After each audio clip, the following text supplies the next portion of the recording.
Luto tayo guys ng sinigang sa miso na talakitok. Ayan, ito yung miso. And then, hahaluan ng okra at tanong. Ayan. At mustasa. At syempre, may hinaywang luya at sibuyas at dinikdik na bawang. Mainit na ang mantika. Ilagay na natin ang luya. Ayan, syempre, may luya talaga pag sinigang para mawala yung langsa.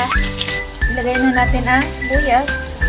Ayan, bawang. Nauna pa yung sibuyas. At miso. Ayan, hinahalo. Ayan.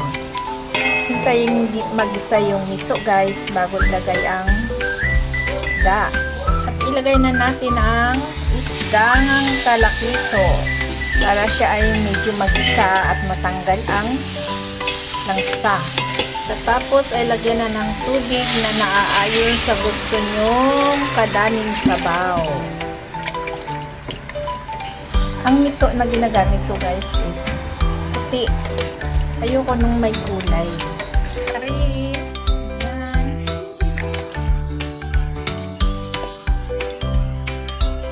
At ang mustasa.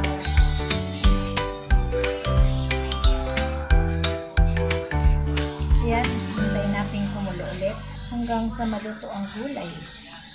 Bago ilagay ang sinigang sa sampalok. Nilagay ko na ang sinigang na sampalok. Luto na guys. Pwede nang kumain. Kain tayo guys. Please support my videos.